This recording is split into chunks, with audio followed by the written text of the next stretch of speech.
Good morning, everybody. Welcome to my Thursday tea and toast.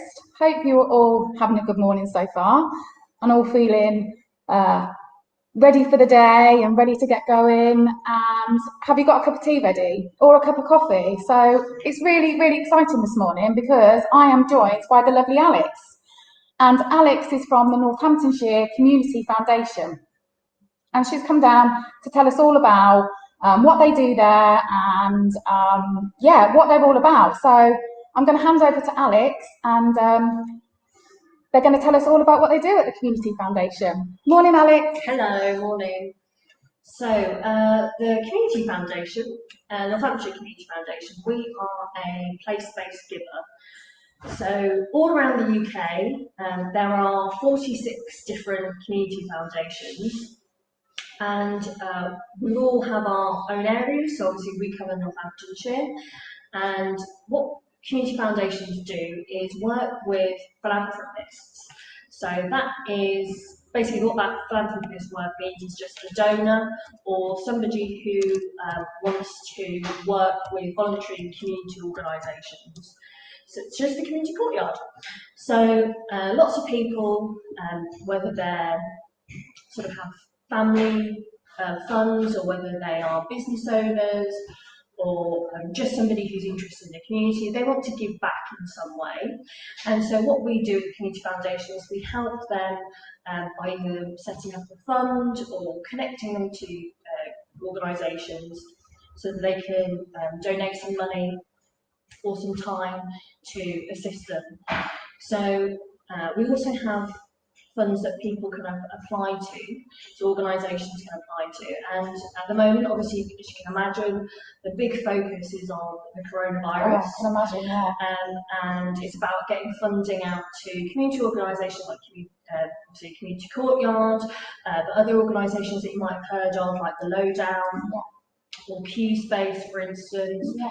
All those types of organisations, sort of the Springs Borough Family Centre. So it's making sure that those organisations have got money so that they can basically still continue doing their great work during this really difficult time, but also lots of organisations are having to adapt and also having new and difficult challenges because we all know that lots of people are either struggling because they might have lost their job or they might have to stopped working if they're shielding, or they've struggled to get out of their house and they need to have some assistance with food or things like that. So what we do is basically distribute funds. So organisations can apply to us, and we have, so obviously as I said, the main focus at the moment is around coronavirus, but we do also fund other things as well. So one of our normal everyday funds that organisations can apply to has been the When to Wellbeing Fund. So that is for organisations that are working with older people who might struggle during the winter period. Then we've also got the I Will Fund. So a lot of sort of youth organisations apply to that, and that's about getting young people involved in social action in some way. And then also we have a few funds that are for individuals. So we had the Sporting Champions Fund, which was young people who were needed help with sort of if they were competing at a high level of sport and they needed funding around that. That's great. Yeah, so at the moment that fund is paused at the moment, but we have another fund as well that people might be interested in, which is the Henry Martin Fund, which is about getting people back into work or education and training. So it's a small bursary that people can apply to, and which those small bursaries, but really can make that difference, can't they, for people who want to get back on their feet or perhaps really keen to get back into the workplace and need some sort of a little bit of support to get them there. Yeah, it's a really great fund, and it's decided by the fund holder. So we have the process for applying for funds for us is sort of tailored to sort of both the needs of the person who's giving the money, but also the needs of the people who are applying for it. Sure. So some of our funds, so for instance, the coronavirus fund that we have, because that's an emergency funding and it's really people need access to it really quickly, that's done on a rolling basis, so there's no set deadline, and it's assessed by the grants team and signed off by our trustees. Okay. So that's quite a quick turnaround. And then we have other grants where there's a set deadline, and there's a grants panel and the panel is made up of trustees of our community foundation, but then also people, grants advisors who work in the volunteer community sector, and so can lend their expertise. Okay.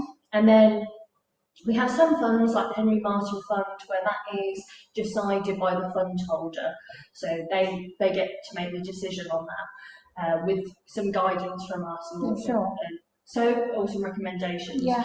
So it's a really interesting world to work in. I can imagine. It must be very rewarding as well. Yeah, it's great to be able to see the amazing work that can be done in the community and voluntary sector, and it's great to see what people can achieve. Yeah. Especially in times of adversity like now. Well, I think that's right, and like you say, I love the way you're saying about the coronavirus help you're giving, because it's affected people in so many different ways, hasn't it? You know, we're all having to find different ways to work, or there is that uncertainty, is your job secure?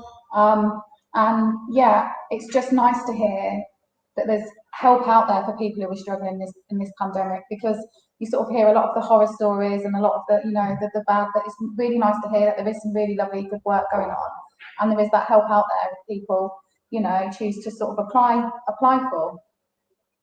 So this Henry Martin grant you were talking about. So Alex and I had a little chat just before we came on, and Alex was telling me all about this Henry Martin fund, and I actually thought this would be something for perhaps some of you guys to have, have a think about. It may be something that's applicable to you, or something that you may think, oh, this might be something that could help me get back into the workplace. And actually, George has just asked, and let's just put this up on the screen, and actually this is what I was just going to say. So what is the process of applying to these funds? So if you thought, for example, the Henry Martin Fund, how would someone go about thinking, how could they apply for that? So it's not one of the ones that's on our website, because it's a small fund, and it's decided by the donor. So what I'm going to do is pass on the information to the team here, and that's going to have the application form and the guidance. But normally for our sort of our general funds, so we ask the groups to have at least 3 people involved in the organisation, and we ask that they have what's called like a constitution. Yeah. So it's basically a set of guidelines or a set of rules by what you're going to follow. Yeah. And because obviously the group that you might be setting up might be working with young people, might be working with vulnerable people, we ask that there's some policies in place. Sure. And again, that just means that it's making sure that everybody's going to stay safe with whatever project or activity you want to do. And then we ask that you have a bank account that is set up in the organisation's name. Yeah. And that's sort of part of the process of helping to prevent fraud, because sadly it's one of those things that the charity and community voluntary sector is quite vulnerable to fraud at times, because obviously we always think that everybody involved in charity work and community work has always got 100% pure motives. Sure, sometimes it's not quite how it works, is it? So and then we ask with that bank account, there's 2 signatories, and again that's just part of our anti-fraud policy. Yeah, sure. And then once you have those systems in place, and you have an idea of what you want to do, how you're going to achieve it, where you're going to do it, when you want to do it, once you have those ideas down, then you can go onto our website And on our website, we've got a list of grants that are available, and it just describes what they cover. So as I said, for instance, winter wellbeing, it's older people and people who are vulnerable during winter months. Then we've got the Compton Fund, which is a great fund, which is for arts, culture and heritage. So you might think, okay, that fits my project. Or there might be a project you're doing that's around health and well-being, and you'll find one that matches that. Sure, yeah. And then once you've matched up what your fund and your project, there's an online application that you do online, and you upload your supporting documents. So as I said, the copies of your policies and whatever. And then that goes off to be assessed. And then obviously, depending on the fund, it might go to a grants panel, decisions made there, or it might come to the grants team. For instance, if it's the coronavirus fund and we make a decision sort of in-house, and then it gets signed off by trustees, or it might go directly to the fund holder, and they might have a look at it and make a decision. And then from there, obviously we let the groups know whether you've been successful or not. That sounds amazing, and I think Georgia's just put, this is something that they need, I'm guessing from the group that she works with, Georgia. But this is it, this is why I really wanted to link up with different people in Northampton and make people aware, because I wasn't aware of the work that the Community Foundation do in Northampton, and I think maybe Georgia wasn't either. And this is why it's so good for us all to link up. And what's the website if people need to go on? Sure, so it's www.ncf.uk.com.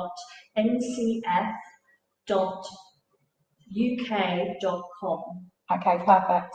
What I'll do is when we finish this chat, I'll put that in the comments link. So if anyone didn't quite catch that, we can I'll put it there so it's there for future reference.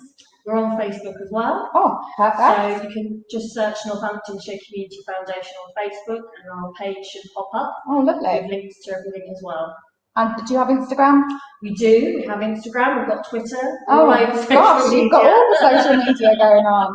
I think that's the way forward these days, though, isn't it? It tends to people find things on social media, perhaps sometimes more than sort of on the websites itself.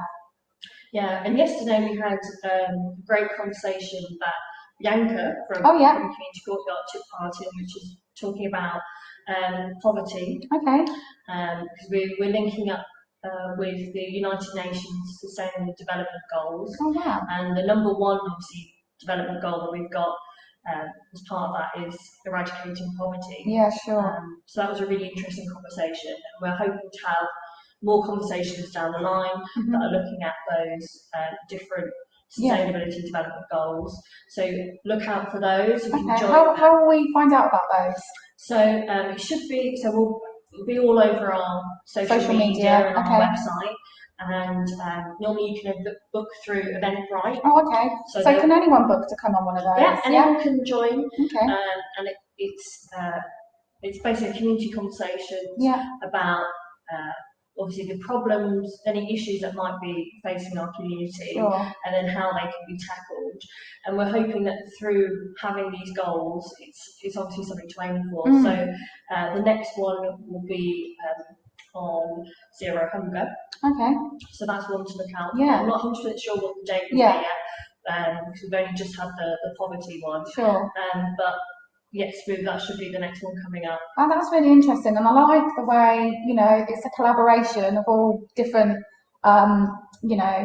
maybe you're a service provider, or you're just, Jack Jones who wants to come and join along. I love that, and that's what we at the Yard and, Community Courtyard are all about. It's all about collaborating, it's all about working together, and I think, the more we can work together, the better that we can sort of deal with these problems and try and make a difference, I guess.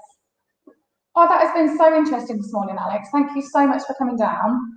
Guys, thank you. It's been so interesting, and I've learned a lot already. So if there is anything you'd like to know more about the Community Foundation or any of those links, you can message us and I can let you know. Or again, like Alex just said, they've got Facebook, they've got Instagram, Twitter, and their website. So I'm sure you'll be able to have a look. I'm just going to finish off with this. So George has just said, teamwork makes the dream work. It most certainly does. And that's what we're all about here, teamwork. And this is what my tea and toast are all about. I'm loving that I'm having different people come down and join me and just share their bit of knowledge and their bit of, you know, their knowledge of what they're doing in Northampton and what's available to people. Because it's really important to make sure that we can all link in. We've got so many amazing things going on in Northampton and so many different organisations that are available and there to help. And, you know, if we all work together and link in with each other, it makes life a lot easier for all of us, I think. And hopefully we can make a real difference. So once again, thanks, Alex. It's been lovely to meet you this morning, and I'm sure I'll be seeing more of you. And guys, thanks for joining me this morning. Hope you all, it's Thursday, isn't it? I was just about to say it's Wednesday. It's Thursday. I'm losing track of the days.